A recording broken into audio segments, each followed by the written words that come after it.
Apa hukumnya jika kita basah kuyup, terkena hujan, dan saat itu waktu sholat telah sampai? Apakah kita sholat dengan pakaian basah kuyup tersebut? Baik teman-teman, kita teruskan sebentar. WB gitu kan. Ya, saya mau sampaikan begini. Kalau antum ingin menyingkat, maka singkatlah dengan singkatan yang dipahami. Jangan antum sendiri yang paham, saya nggak ngerti gitu kan. Jadi ada singkatan-singkatan yang standar. Assalamualaikum, kan? Warahmatullahi wabarakatuh. Dulu kalimat salam itu assalamualaikum itu ada singkatan-singkatan di Arab. Kalau memang harus pendek gitu kan, dituliskan terlampau panjang, ada singkatan salam misalnya. Salam. Itu salam itu yang dimaksudkan assalamualaikum. Bahkan ada di Quran ketika Nabi Ibrahim kedatangan tamu malam-malam itu, ya, oleh banyaknya malaikat yang sedang menyamar. Quran surah ke-51 ayat 24, posisi paling kanan sebelah bawah. Hal ataka hadithu dhaifi Ibrahim al-mukramin? Apakah Anda pernah mendengar kisah tentang Nabi Ibrahim yang kedatangan tamu di malam hari?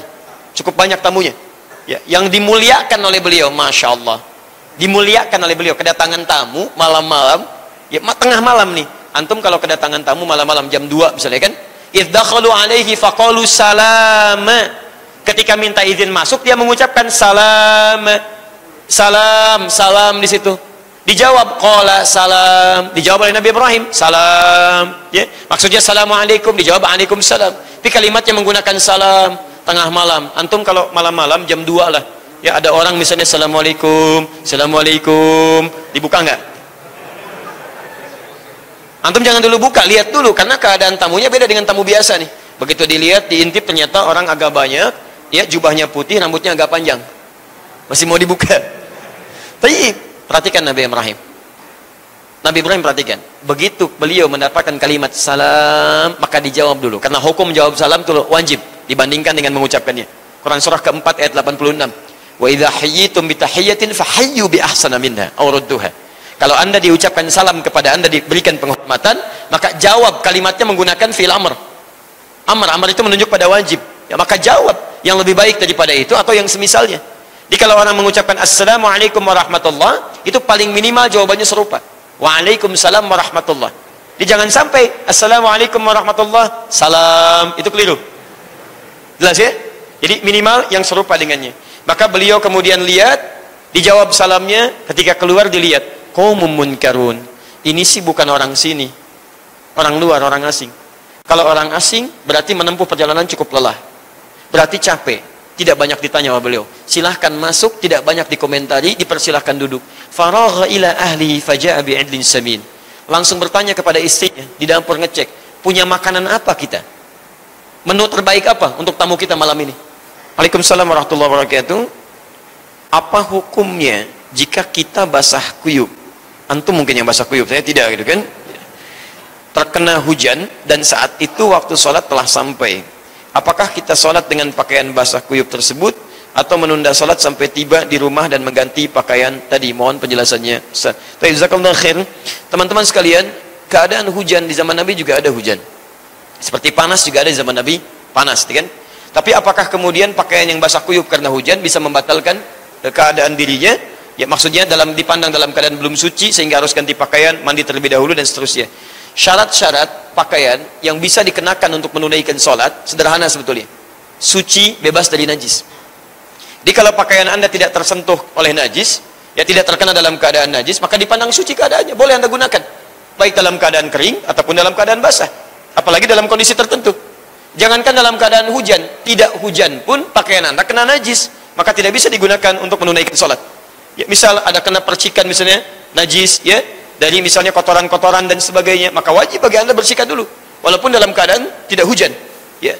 Nah, kalaupun dalam keadaan hujan misalnya, tapi keadaannya pakaian dipastikan bersih, ya, dari najis, dari kotoran-kotoran, ya, maka dalam kondisi tertentu yang sulit bagi Anda misalnya untuk menunaikan sholat sampai ke tujuan, kalau Anda sampai rumah waktu sholat bisa habis, ya, atau dalam kondisi tertentu belum tentu dimungkinkan sampai, maka Anda bisa sholat dengan mengenakan pakaian yang sama kalau memang dirasakan kondisinya nyaman dengan menunaikan sholat dalam keadaan demikian, ya.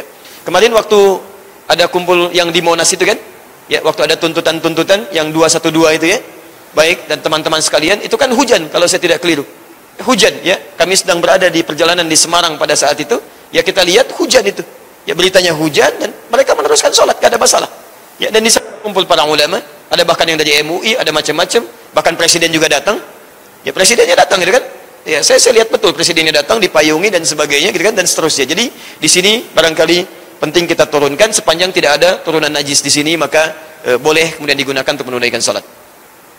Tahukah Anda tersebut di hadis Muslim di dalam kitabul Lailatul Qadar, ya, tentang kitabus Siyam, pembahasan tentang Lailatul Qadar. Beliau pernah bermimpi tentang melihat malam Lailatul Qadar, ya, malam Al-Qadar, ya, malam Al-Qadar. Lalu yang paling menarik, dibuat lupa kemudian kapan terjadinya itu, tapi diberikan tandanya. Di antara tandanya yang menimpa beliau secara pribadi pada saat itu, ya, beliau terlihat keningnya itu terkena lumpur, jadi ada lumpur basah di keningnya. Ya, tiba-tiba qadar Allah, besoknya setelah salat subuh, terlihat oleh para sahabat, kami melihat di kening Rasulullah SAW itu, ketika menunaikan salat, selesai salatnya keningnya basah dengan lumpur, ya, dari tanah yang bercampur dengan air. Ya, syahidnya adalah bukan pada saat itu malamnya turun Al-Qadar, bukan. Ya, bukan pada saat itu malamnya turun Al-Qadar. Syahidnya yang terkait dengan bahasan kita, bahwa pada saat itu malamnya terjadi hujan. Saat malamnya terjadi hujan, kemudian bocor, ya kan? Masjidnya bocor karena zaman Nabi, mohon maaf, ya kan? Kalau kita lihat maketnya, antum kalau pergi ke Masjid Kuba, di depan itu namanya ada Ma'rad Al-Iman, baru dibangun, ya, dibentuk sekitar 2 tahunan yang lalu. Di situ ada miniatur kehidupan Madinah, termasuk gambarnya Masjid Nabi SAW tempo dulu. Ya, teman-teman yang kemarin kita berangkat sempat saya tunjukkan. Itu cuman tiangnya pelepah kurma, atapnya daun-daun kurma, sebagian malah tidak beratap. Ya, jadi longgar, terbuka langsung. Di wajar ketika hujan turun, pasti bocor, pasti basah tuh. Ya, tanahnya basah. Tapi yang paling menarik, hujan turun, masih basah, bercampur dengan air tanahnya, masih mau datang ke masjid juga.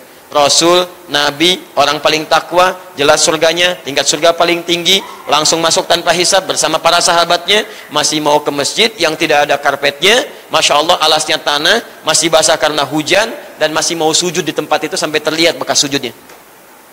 Jelas ya?